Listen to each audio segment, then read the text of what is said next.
materi yang saya ambil adalah fungsi trigonometri. Baik, kita akan mempelajari tentang fungsi dan pemodelannya kelas 11 matematika lanjut. Tujuannya, mempelajari bab ini akan diharapkan mampu menentukan nilai fungsi trigonometri, fungsi logaritma, fungsi aljabar, dan fungsi non-aljabar. Yang kedua, memodelkan dan menyelesaikan permasalahan sehari-hari dengan menggunakan fungsi trigonometri, fungsi logaritma, fungsi aljabar, dan fungsi non-aljabar. Dan terlihat jelas pada peta tersebut ada beberapa fungsi dan pemodelannya, dan kita lanjutkan ke fungsi trigonometri. Fungsi trigonometri, ada yang tahu nggak sih sebelum membahas apa sih fungsi trigonometri itu? Fungsi trigonometri adalah suatu fungsi yang grafiknya berulang secara terus-menerus dalam periode tertentu.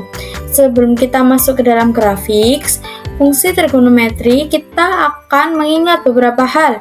Yang pertama, ada macam fungsi trigonometri, sudut-sudut istimewa, dan kuadran. Yang kedua, ada fungsi trigonometri. Dan yang ketiga, ada grafik fungsi trigonometri. Selanjutnya, yang pertama ada macam fungsi trigonometri. Macam fungsi trigonometri dapat diartikan sebagai fungsi matematika yang menghubungkan sudut dalam segitiga siku-siku dan perbandingan panjang sisi-sisinya. Terlihat jelas pada gambar segitiga ini, apabila A dihubungkan ke B, maka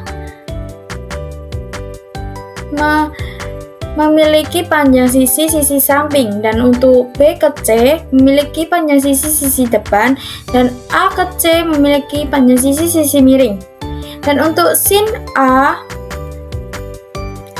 alfa sama dengan sisi depan ini B sama C per sisi miringnya dari A per C.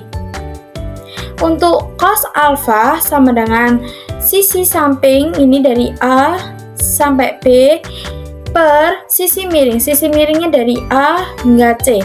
Untuk tan alfa sama dengan sisi depannya dari titik B ke titik C, dan sisi sampingnya dari titik A ke titik B.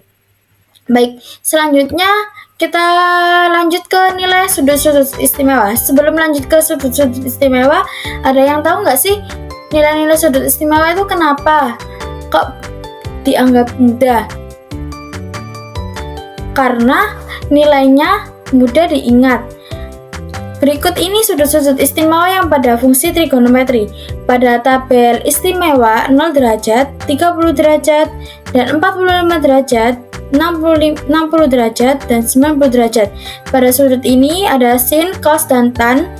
Apabila sin 0 derajat, maka sudutnya akan memiliki hasil 0.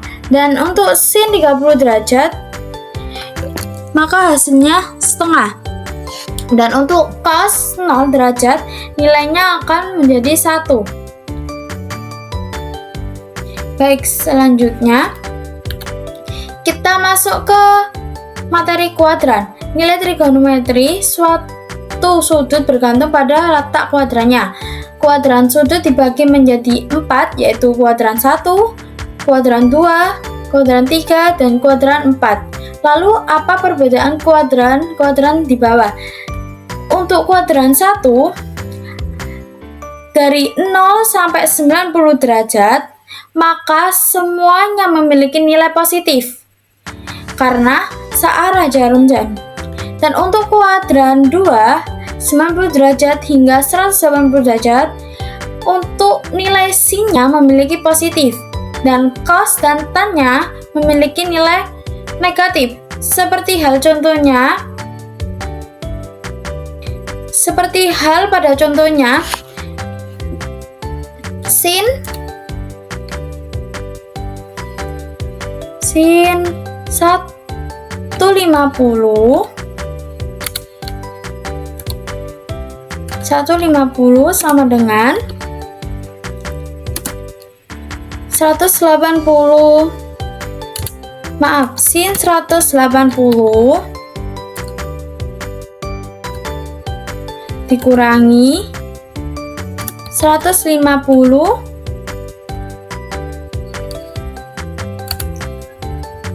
sama dengan sin 30 derajat. Sin 30 sama dengan, kita cari nilai dari sin 30. Sin 30 sama dengan setengah. Jadi positif. Hasil dari sin 30 ini positif apabila cos 150 sama dengan min cos 180 dikurangi dengan 150 sama dengan min cos 30 sama dengan min setengah. Karena cos di kuadran 2 memiliki nilai negatif. Apabila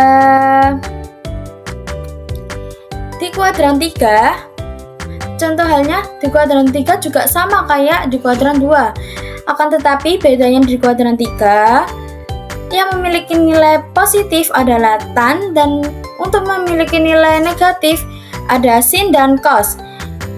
Yang kuadran 4 juga sama seperti halnya di kuadran 3, 2 dan 3. Untuk di kuadran 4 yang memiliki nilai positif yaitu untuk cos, dan yang memiliki nilai negatif yaitu sin dan tan.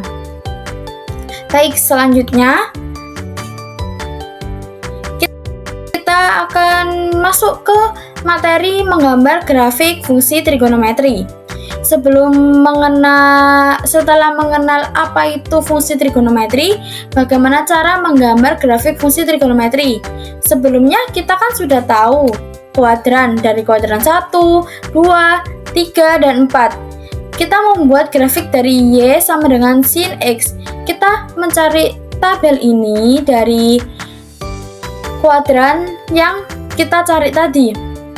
Dari X min 180 sama dengan Y min 0, dan untuk min 90 sama dengan min 1, 0 derajat sama dengan 0, dan untuk 90 dan seterusnya. Dan untuk contoh gambarnya seperti ini. Kita lanjutkan ke unsur-unsur grafik fungsi pada trigonometri. Pada fungsi trigonometri terdapat beberapa unsur. Yang pertama, periode, amplitudo, nilai maksimum, dan nilai minimum. Untuk periode adalah jarak antara dua puncak atau dua lembah pada grafik fungsi trigonometri yang jaraknya itu berulang, jalannya itu berulang. Untuk amplitudo adalah setengah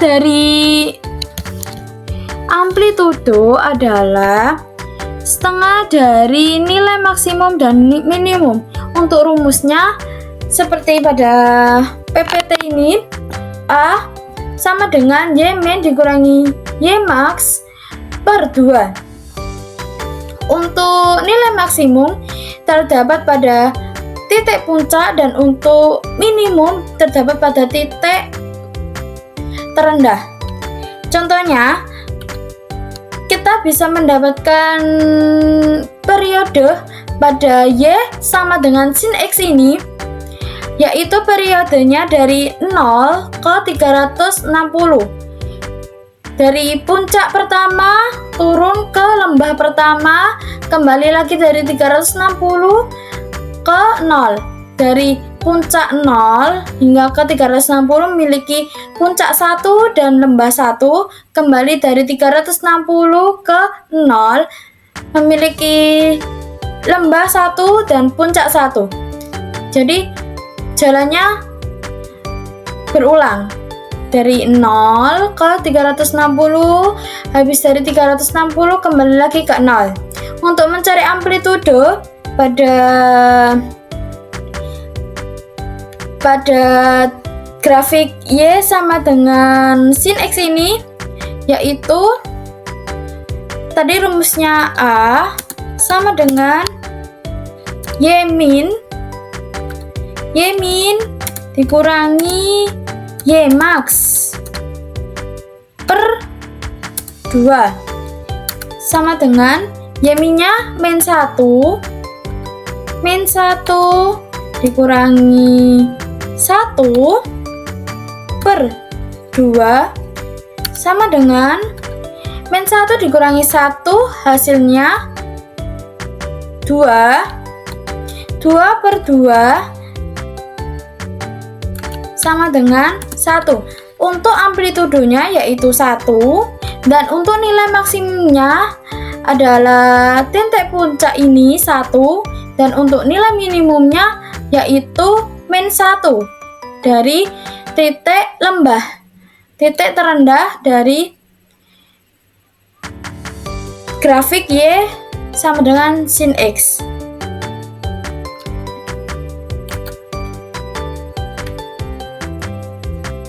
Sekian dari saya, terima kasih. Assalamualaikum warahmatullahi wabarakatuh.